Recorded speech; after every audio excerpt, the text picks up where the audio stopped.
지금 여러분은 위로를 주는 만남을 가지고 계십니까? 네. 우리는 우리 인생 속에서 필연적으로 좋던지 싫던지 많은 수많은 만남을 가져야 합니다. 부모와 자식 간의 만남, 배우자 간의 만남, 그리고 친구와 동료 간의 만남들이 있습니다. 그런데 문제는 그런 수많은 만남들이 좋은 만남들도 있지만 때로는 서로에게 상처를 주고 결국은 만나지 않은 것보다 못했던 그런 만남들이 있었다라는 것입니다. 왜 그랬을까요? 상대방의 문제일까요? 물론이에요. 상대방에게 문제가 있습니다. 그렇다면 나에게는 문제가 없었을까요? 손바닥도 마주쳐야 소리가 난다고 했습니다. 상대방에게도 문제가 있지만 우리에게도 문제가 있다라는 것입니다. 그러나 어떤 누구도 상대방에게 상처를 주고 아픔을 주는 그런 만남을 원하지는 않는다라는 거예요. 모든 사람은 상대방을 사랑하고 그리고 위로를 주는 그런 만남을 원한다라는 것입니다. 그렇다면 우리는 어떻게 해야 그와 같은 복된 만남을 가질 수 있을까요? 어떻게 해야 그와 같은 복된 만남을 만드는 실력 있는 사람들이 될 수 있을까요? 오늘 본문의 말씀을 통해서 그와 같은 은혜를 나누기를 원합니다. 오늘 본문의 내용을 잠깐 말씀드리겠어요. 앞서 아브라함의 명령을 따라서 이삭의 아내를 구하러 갔던 종 엘리에셀은 하나님께서 예비하신 리브가를 찾아 돌아왔어요. 그리고 엘리에셀은 주인의 아들 이삭에게 리브가를 얻은 모든 과정을 상세하게 설명합니다. 그러자 이삭은 리브가를 자신의 아내로 맞아들입니다. 이것으로 충성된 종 엘리에셀은 자신의 주인 아브라함이 맡긴 모든 사명을 성공적으로 마치게 됩니다. 67절 말씀을 함께 읽어보도록 하겠습니다. 67절입니다. 시작. 이삭이 리브가를 인도하여 그의 어머니 사라의 장막으로 드리고 그를 맞이하여 아내로 삼고 사랑하였으니 이삭이 그의 어머니를 장례한 후에 위로를 얻었더라. 이삭이 리브가를 어머니 사라의 장막으로 맞아들이고 아내로 삼았다고 합니다. 이것은 리브가가 사라의 뒤를 이어서 여주인이 되었음을 의미하는 거예요. 그런데 무엇보다 이삭은 리브가를 사랑하고 그 어머니 장례 후에 위로를 얻었다고 말씀하고 있습니다. 리브가는 그러니까 위로를 주는 사람이라는 거예요. 그도 그럴 것이 독자로서 어머니의 사랑을 독차지했던 이삭이 그 어머니를 잃은 상실감은 무엇보다 컸을 것입니다. 어머니의 죽음으로 힘들고 외로울 때 아내 리브가의 존재는 이삭에게 더 없는 위로가 되었을 것입니다. 그런데 우리는 쉽게 아내를 얻었으니까 당연히 위로를 얻었겠지라고 생각할 수 있어요. 그러나 꼭 그렇지만은 않잖아요. 우리 주변을 보면 행복을 꿈꾸며 결혼했지만 서로에게 상처를 주고 더 힘든 삶을 살다가 결국 이혼하는 많은 분들을 보게 된다라는 거예요. 이처럼 내가 아무리 외롭고 괴로워도 배우자와 가족이 반드시 나에게 위로가 되는 것은 아니라는 거예요. 오히려 옆에 있는 배우자와 가족이 더 큰 실망과 상처만을 남기는 경우도 많이 있다라는 거예요. 우리는 주변에서 두 부류의 사람을 보게 됩니다. 한 사람은 리브가처럼 위로를 주고 또 힘이 되는 그런 사람이에요. 그 사람은 힘들고 어려운 사람과 조직을 살려내요. 그 사람이 들어가면 죽어가는 사람과 조직도 살아난다라는 거예요. 그러나 반대의 사람이 있어요. 다른 사람과 조직에 상처를 주고 죽이는 그런 사람들이 있다라는 거예요. 그렇다면 만남보다 더 중요한 것은 그 만남을 복되게 만들 수 있는 실력이 있어야 된다라는 거예요. 서로에게 위로가 되고 그리고 힘을 주는 사람이 되어야 한다라는 것입니다. 그렇다면 한번 물어보겠습니다. 여러분은 다른 사람들에게 위로를 주는 사람입니까? 아니면 상처와 염려를 주는 사람들입니까? 그런데 어떤 누구도 근심과 상처를 주는 사람이 되기를 원하지 않는다라는 거예요. 반대로 우리 모두는 말씀드린 것처럼 모든 사람들에게, 다른 사람들에게 위로와 용기와 힘을 주는 사람들이 되길 원한다는 거예요. 다시 말씀드립니다. 우리는 어떻게 그럼 위로를 줄 수 있는 사람이 될 수 있을까요? 위로자였던, 오늘 본문에 나오는 위로자였던 리브가가 어떤 사람이었는지를 살펴보면 우리가 그 방법을 알 수 있을 것 같습니다. 그런데 그보다 앞서 저는 성경이 말하는 본질적인 가르침을 먼저 살펴보길 원합니다. 하나님께서는 위로가 필요했던 이삭에게 리브가를 인도해 주심으로 사랑하고 위로받게 해 주셨습니다. 그런데 이런 장면은 성경에서 처음이 아니에요. 최초의 인류였던 아담에게 이미 있었던 일이에요. 하나님은 아담이 혼자 사는 것이 보기에 좋지 않았다라고 말씀하세요. 그래서 하나님은 돕는 배필로 하와를 지어 아담에게 주었습니다. 그러자 아담은 아내 하와를 취하며 이는 내 뼈 중에 뼈요 살 중에 살이라고 감탄하며 좋아했습니다. 이처럼 처음 사람 아담이 여자를 만났을 때 말할 수 없는 기쁨과 위로가 있었다라는 것입니다. 이런 기쁨이 지금 이삭이 리브가를 만났을 때 있었다라는 거예요. 그렇다면 아담도 그렇고 이삭도 그렇고 왜 그렇게 기뻐하고 또 위로를 받았을까요? 우리가 함께 읽은 67절에서 이삭이 리브가를 사랑하였으니 장래 후에 위로를 얻었다라고 말씀하세요. 그래요. 이삭이 위로를 얻은 이유는 먼저 리브가를 사랑했기 때문이에요. 우리의 본질적인 행복과 위로는 누군가를 사랑할 때 얻을 수 있다라는 거예요. 하나님께서 하와를 만들어주시고 리브가와 같은 배우자를 우리에게 허락하신 이유예요. 하나님의 형상대로 지음을 받은 인간은 오직 관계 안에서 사랑할 때만 행복하고 위로를 받는 존재라는 거예요. 여러분 실제로도 그렇지 않아요? 우리가 누군가를 사랑할 때 얼마나 행복해요. 우리 자녀들 내가 조건 없이 섬기고 희생해도 기쁨과 위로를 줘요. 왜 그럴까요? 우리가 자녀를 사랑하기 때문이에요. 다른 이유가 없어요. 또 배우자도 그래요. 내가 사랑할 때는 아무리 희생하고 헌신해도 기쁨과 위로를 줘요. 그런데 어때요? 사랑이 식어지면 존재 자체가 미움이에요. 바라보는 것 자체가 미움이에요. 그래서 하나님은 우리의 행복과 기쁨을 위해 사랑할 수 있는 대상인 반쪽을 만들어 주신 거예요. 사랑할 때만 근원적인 행복과 기쁨을 누릴 수 있기 때문입니다. 그렇다면 위로와 기쁨과 행복은 상대방의 문제이기 전에 나의 문제라는 거예요. 내가 사랑할 수 있는 사람이라면 기쁨과 위로를 얻어요. 그러나 내가 사랑할 수 없는 사람이라면 결코 위로를 받을 수가 없다라는 것입니다. 결국 사랑할 수 있는 실력이 있는 사람이 기쁨과 위로를 얻을 수 있다라는 것입니다. 그러니까 상대방의 문제를 먼저 보기 전에 내가 어떤가, 나는 위로를 받을 수 있는 실력이 있는 사람인가라는 것을 먼저 점검해야 한다는 거예요. 상대방에게 전혀 문제가 없다는 것이 아니에요. 나에게 문제가 있다는 거예요. 본질적으로 나에게 사랑이 없음도 생각해야 한다는 것입니다. 여기에서 우리가 반드시 생각해야 할 중요한 문제가 있어요. 우리의 만남과 관계는 둘만의 문제, 곧 당사자들만의 문제가 아니라는 거예요. 우리의 만남 속에 반드시 하나님이 있어야 한다는 것입니다. 처음 아담과 하와 그리고 이삭과 리브가의 만남 속에는 하나님이 계셨어요. 그렇습니다. 복된 만남, 사랑하고 위로를 줄 수 있는 만남에는 반드시 하나님이 계세요. 제가 과거 미혼 때 읽었던 결혼 건축가라는 책이 있었어요. 저는 처음 이 책이 행복한 결혼 생활을 위해서 어떤 실질적인 방법들을 알려주는 책인가 보다 이렇게 생각했어요. 그런데 막상 그 책을 보니까 아니었어요. 부부관계의 본질적인 어떤 핵심적인 문제를 이야기하고 있었어요.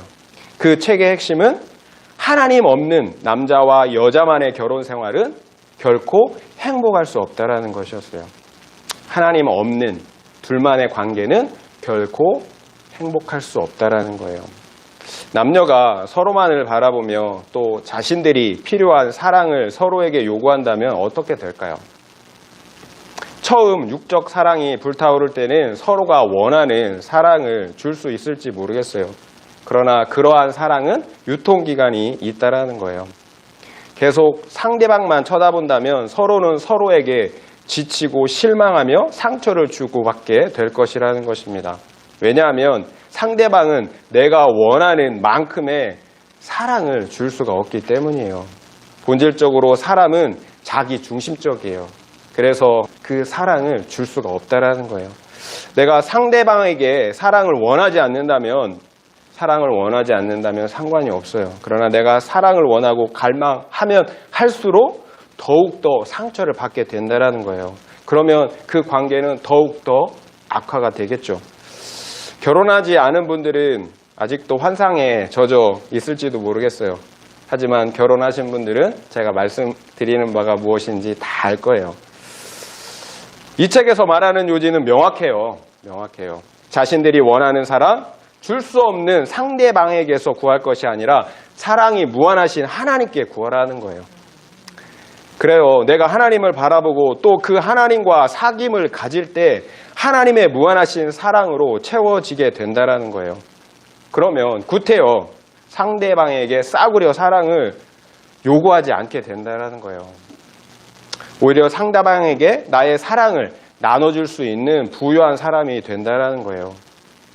내가 부유할 때 이것이 복된 결혼 생활을 만드는 본질이라는 거예요. 하용조 목사님은 우리의 외로움, 고독, 허무는 하나님으로 채워져야 할 빈자리라고 말씀하셨어요. 그래요. 외로움, 고독, 허무는 하나님 외에 그 무엇으로도 채울 수 없는 빈자리예요. 돈으로도 향락과 음란과 명예와 사람의 인정으로도 채울 수가 없다라는 거예요. 오직 하나님으로만 채워져야 하는 공간이 우리 안에 있다라는 거예요. 우리는 그렇게 지음을 받았기 때문이라는 것입니다. 그러니까 사람들 간의 삼각관계는 나쁜 것이지만 하나님과 그리고 부부간의 삼각관계는 좋은 것이에요.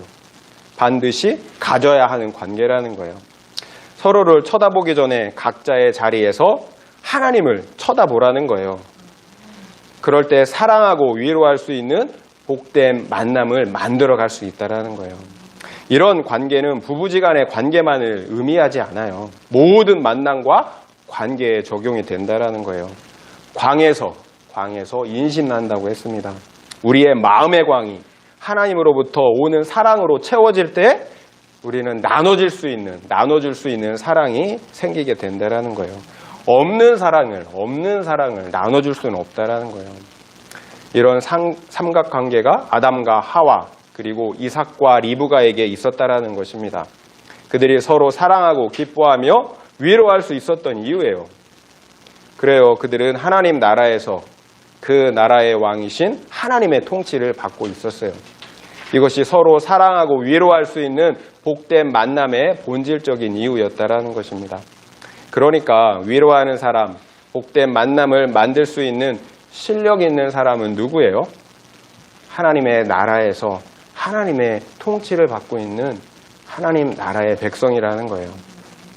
그렇다면 오늘날 왜 수많은 부부와 사람들이 서로에게 위로가 아닌 상처를 주는 그런 관계가 되었을까요? 왜 상처를 주는 관계가 되었을까요? 문제는 죄죠. 문제는 죄예요. 죄로 인하여 우리는 생명과 사랑의 근원이신 하나님과 단절되었기 때문이에요. 더 이상 하나님으로부터 오는 생명을 누릴 수 없게 되었기 때문이라는 거예요. 아담과 하와는 죄를 짓기 전에는 발가벗었지만 자유했어요. 그래서 서로를 사랑하고 서로에게 위로가 되는 관계였어요. 그러나 죄가 들어온 후부터는 모든 게 파괴되었어요. 범죄 직후에 그들은 발가벗었음을 알았고 서로에게 수치심을 느꼈어요. 그래서 자신들의 수치를 무화과 잎으로 가려야만 했습니다. 그리고 여자는 남자를 바라고 남자는 여자를 다스리는 그런 비정상적인 관계가 되고 말았다는 것입니다. 결국 우리가 자유롭게 사랑하고 서로에게 위로가 되는 관계가 되기 위해서는 먼저 우리의 본질적인 문제인 죄의 문제를 해결해야 한다는 것입니다. 이런 본질적인 죄의 문제는 제쳐두고 세상 심리학적인 처방들만 이야기해서는 안 된다라는 거예요. 세상 심리학과 방법들이 잘못되었다라는 것을 말씀드리는 게 아니에요. 반드시 필요하죠. 그러나 우리의 본질적인 문제는 세상의 학문과 방법으로만은 결코 해결할 수 없다라는 것을 말씀드리는 것입니다. 우리와 하나님 사이를 갈라놓는 본질적인 죄의 문제가 해결돼야 한다라는 거예요. 그 이후에 다른 방법들이 우리에게 도움이 될 것입니다. 감사하게도 우리 주 예수 그리스도께서는 우리의 모든 죄를 대신 짊어지셨습니다. 따라서 우리가 해야 할 일은 오직 회개예요. 그리고 그 예수 그리스도를 나의 주, 나의 하나님으로 받아들이는 것입니다. 그러면 하나님과 우리 사이를 갈라놓았던 모든 죄의 문제가 해결되는 것입니다. 이것이 구원이며 이것이 영생이라고 성경은 말씀하고 계십니다. 이것이 하나님 나라의 시작이라고 성경은 말씀하고 있다는 것입니다. 하나님과의 관계를 회복했다면 이제 우리는 그 하나님의 나라에서 하나님의 통치를 받는 백성으로 살아가야 하는 거예요. 이것이 처음 아담과 하와가 서로 사랑하고 위로하는 만남이 될 수 있었던 이유예요.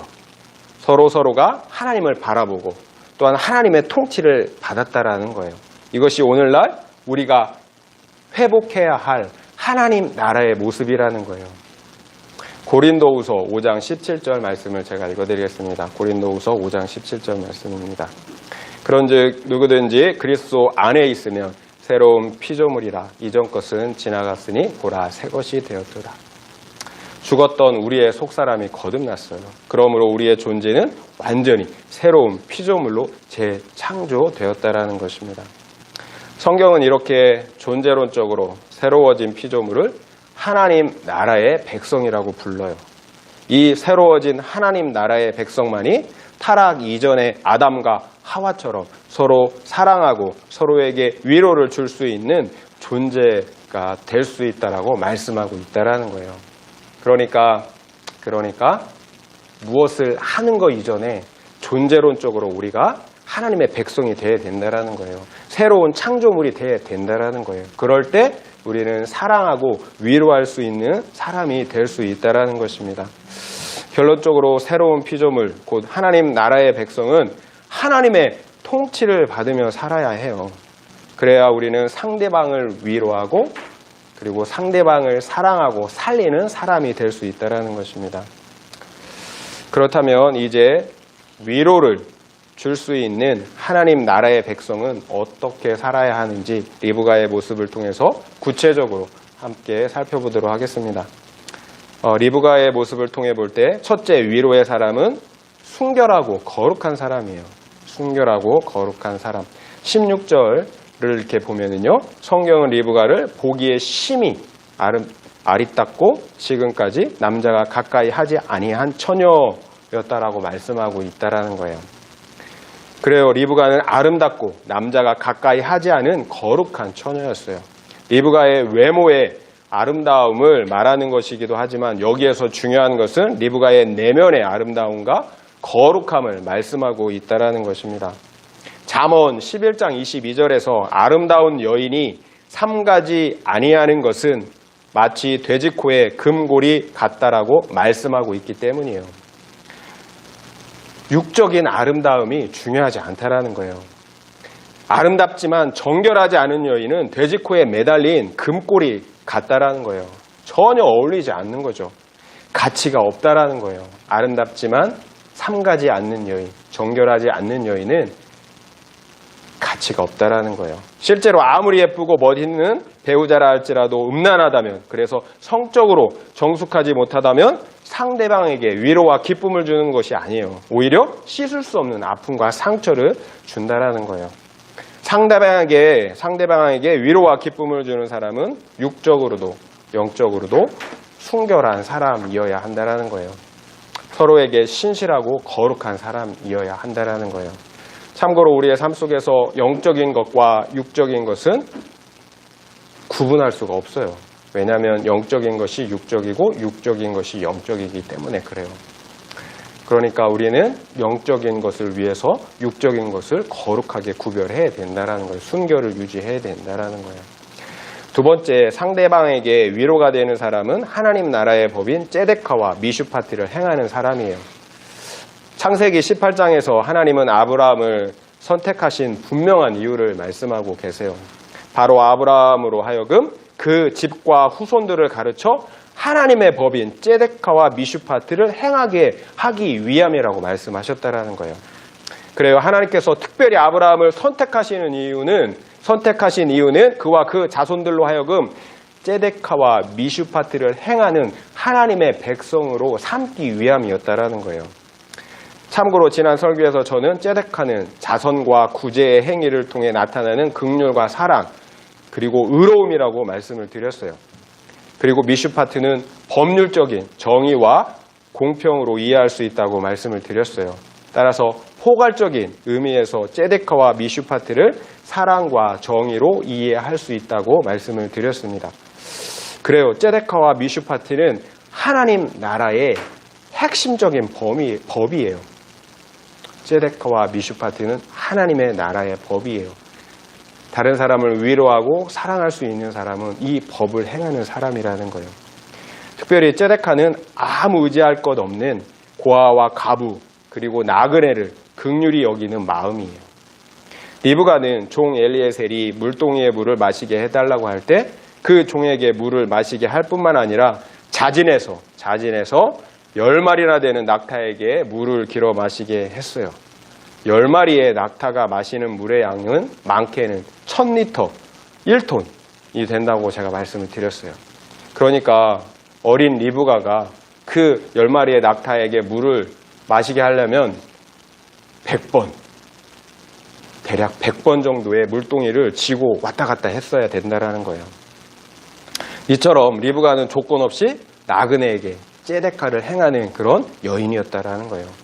이처럼 다른 사람을 위로할 수 있는 사람은 하나님 나라의 법인 사랑과 공의를 행하는 사람이에요. 특별히 긍휼과 사랑의 마음을 가지고 있는 사람이에요. 그런 사람은 다른 사람과의 관계에 있어서 오래 참아요.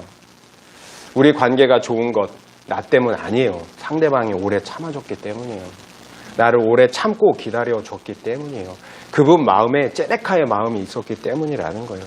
우리 주님, 우리 하나님이 우리 모두에 대해서 이 마음을 가지고 계세요. 그래서 우리가 하나님 앞에 설 수 있다는 거예요. 이것이 하나님의 나라의 법이고 우리에게 하나님께서 원하시는 마음 그리고 실천하기를 원하는 하나님의 나라의 법이라는 거예요. 셋째, 다른 사람의 위로가 되는 사람은 하나님 나라를 위한 부르심에 순종하는 사람이라는 거예요. 하나님의 나라를 위한 부르심에 순종하는 사람. 58절 한번 읽어볼까요? 58절입니다. 58절 시작.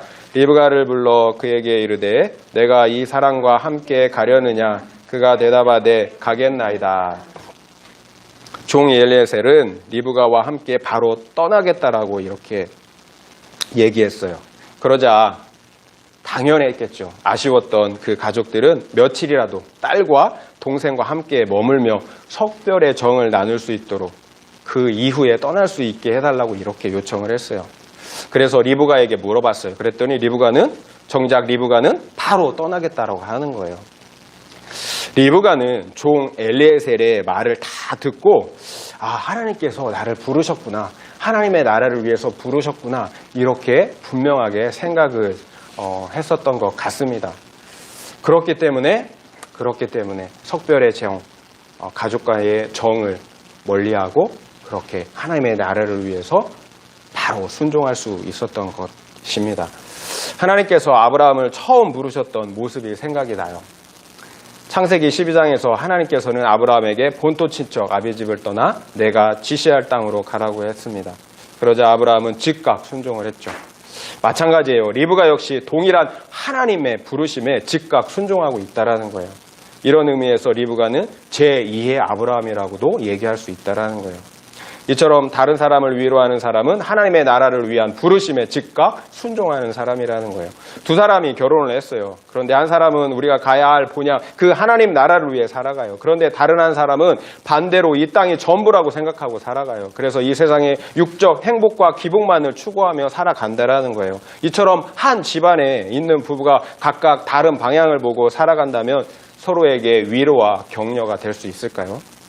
결국 하나님의 나라를 위해 부르심을 받은 백성들은 그 나라를 함께 바라볼 수 있는 믿음의 배우자를 선택해야 한다는 거예요.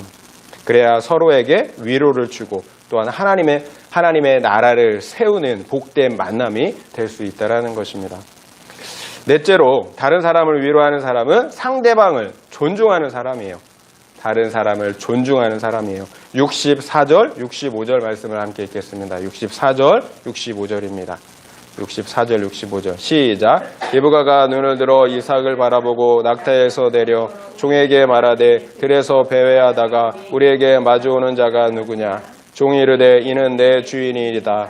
리브가가 너울을 가지고 자기의 얼굴을 가리더라. 아멘. 남편이 될 이삭이 다가오자 리브가는 낙타에서 내려요. 그리고 너울로 그 얼굴을 가려요. 낙타에서 내리고 그리고 너울로 얼굴을 가렸다라는 것은 그 당시 문화에서 여인이 남편에게 보여줄 수 있는 최고의 존경의 표시였다라는 거예요. 그래요. 상대방을 위로하는 사람은 상대방을 존중하고 공경하는 사람이에요. 성경은 아내들은 남편에게 복종하라고 말씀하세요. 또한 남편들은 아내를 사랑하라고 말씀하세요. 남편은 아내를 사랑하기를 그리스도가 교회를 사랑하신 것처럼 하라고 하십니다. 그러니까 자기 목숨을 내어주기까지 사랑해야 한다는 거예요. 따라서 남편과 아내의 관계는 절대적인 상하 복종의 관계가 아니라는 거예요. 남편에게 복종하라는 것은 질서를 의미하는 거예요. 하나님은 질서의 하나님이세요. 하나님의 나라를 질서 위에서 다스리신다라는 거예요. 그래서 하나님은 남자를 머리로 두신 거예요. 다만 그 질서 안에서 서로 존중하고 또 사랑하라는 거예요. 서로 간에 사랑이 없다면 결코 이 질서를 유지할 수가 없다라는 거예요. 이처럼 질서 안에서 서로 사랑하고 존중할 때 상대방은 위로를 받게 되어 있어요. 그리고 하나님의 나라는 세워지게 되어 있다는 것입니다. 지금까지 리브가를 통해서 다른 사람을 위로하는 그런 사람의 모습을 함께 살펴보았어요.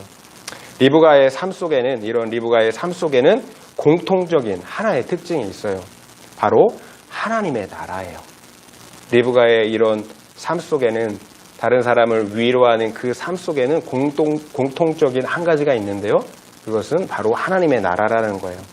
하나님 나라의 가장 큰 특징은 거룩이에요. 리브가는 성적으로도 영적으로도 순결하고 거룩한 사람이었어요. 또 그 나라의 백성은 반드시 사랑과 공의의 법에 순종을 해야 합니다. 리브가는 하나님의 법인 ጼ데카와 미슈파트를 행하는 그런 사람이었어요. 또한 그 나라의 백성은 하나님의 나라를 세우고 확장하는 사명을 감당해야 합니다. 하나님의 나라의 백성은 구원받은 백성은 사명이 있다라는 거예요. 리브가는 어땠어요? 하나님의 나라를 위한 그 부르심에 즉각적으로 순종했다라는 거예요. 또한 하나님의 나라는 질서 위에 세워진 나라라는 거예요. 리브가는 질서 안에서 남편 이삭을 존중했습니다.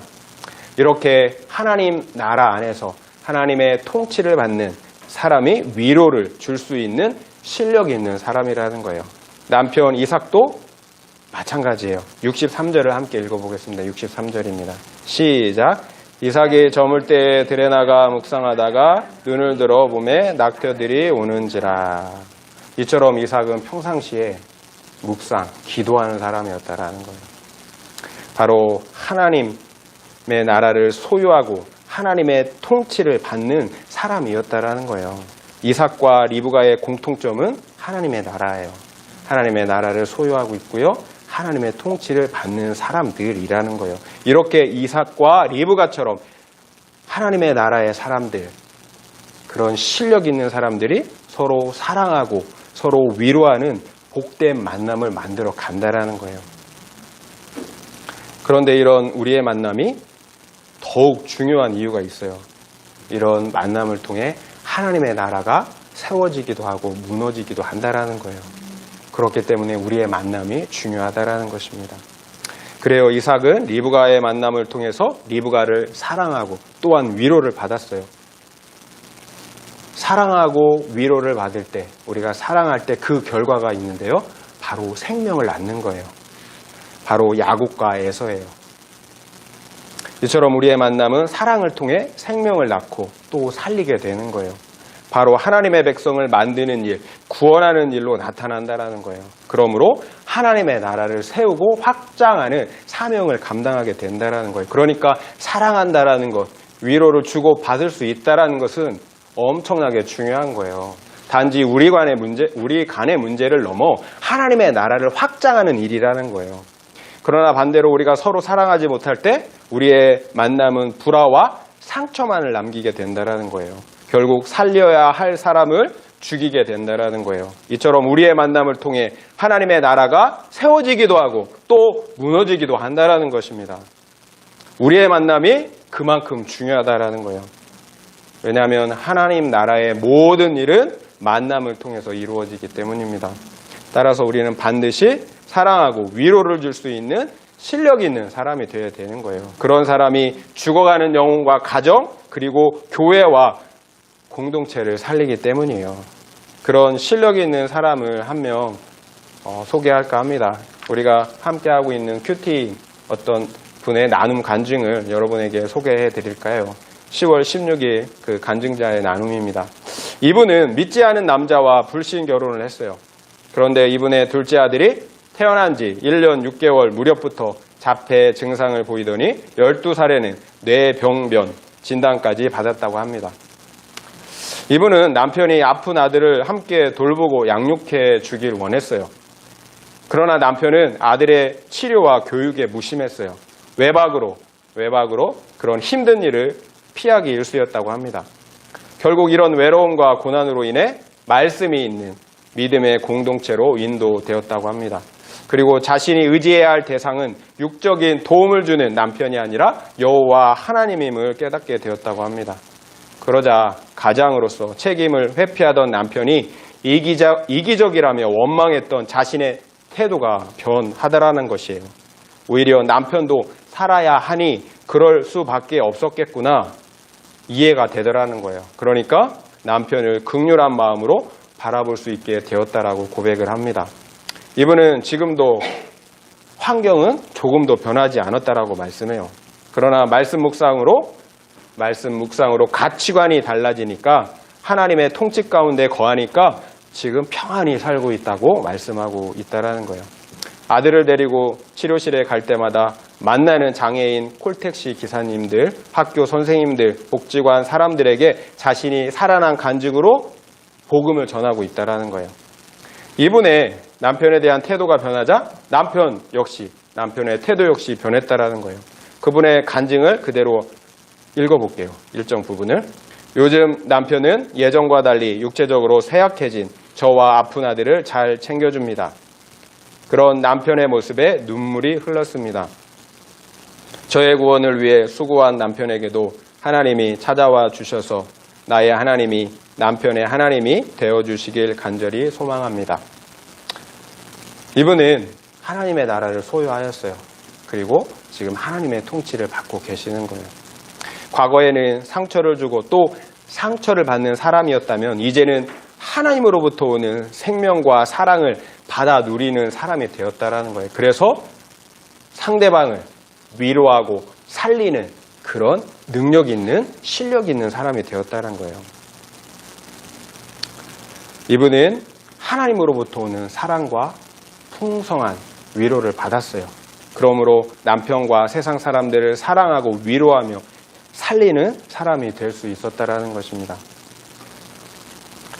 말씀을 마무리하겠습니다. 이삭은 어머니 사라의 장례 후에 리브가를 아내로 맞아들여 사랑하고 또 위로를 받았습니다. 그리고 그 결과 야곱과 에서라는 생명을 낳았습니다. 이렇게 복된 만남은 서로 사랑하고 위로하는 만남입니다. 그리고 그 결과 사람을 살리고 하나님의 나라를 확장하는 만남입니다. 이런 만남이 가능했던 이유는 아내 리브가라는 실력 있는 사람 때문이었습니다. 첫째, 그녀는 육적으로도 영적으로도 거룩한 사람이었습니다. 둘째, 그녀는 하나님의 나라의 법인 ጼ데카와 미슈파트를 행하는 사람이었습니다. 셋째, 그녀는 하나님 나라를 위한 부르심에 즉각 순종하는 사람이었습니다. 넷째, 그녀는 질서 안에서 남편 이삭을 존중하는 사람이었습니다. 이처럼 다른 사람을 위로하는 사람은 그 안에 하나님의 나라가 있는 사람입니다. 그러므로 그 나라의 왕이신 예수 그리스도의 통치를 받는 사람입니다. 그러니까 결국 우리 스스로의 힘으로는 어떤 누구도 위로하고 사랑할 수가 없다라는 것입니다. 하나님으로부터 오는 위로와 사랑을 공급받을 때 우리는 위로하고 사랑할 수 있는 사람이 될 수 있다라는 것입니다. 그러니까 하나님 없이 우리만 행복할 수는 없다라는 거예요. 하나님 없이 우리끼리만 행복할 수는 없다라는 것입니다. 여기서 우리가 생각해야 될 하나가 있는데요. 바로 하나님의 나라입니다. 하나님은 우리를 하나님의 나라로 부르셨다라는 거예요. 하나님 나라의 백성의 가장 큰 특징은 무엇일까요? 하나님의 말씀, 하나님의 음성을 듣고 그 말씀에 순종하는 사람이에요. 이것이 하나님 나라의 백성이에요. 이런 사람이 다른 사람을 위로하고 사랑하고 그러므로 살리는 사람이 될 수 있다는 거예요. 그러므로 하나님의 나라를 세우고 확장하는 사람이 될 수 있다는 것입니다. 바로 하나님의 나라를 소유한 사람, 말씀의 기준을 가지고 말씀을 듣고 말씀을 행함으로 하나님의 통치를 받는 사람입니다. 이런 사람이 위로의 사람, 그리고 위로의 만남을 만들어내는 실력 있는 사람입니다. 이와 같은 은혜가 우리 모두에게 있길 예수의 이름으로 축원드립니다. 아멘.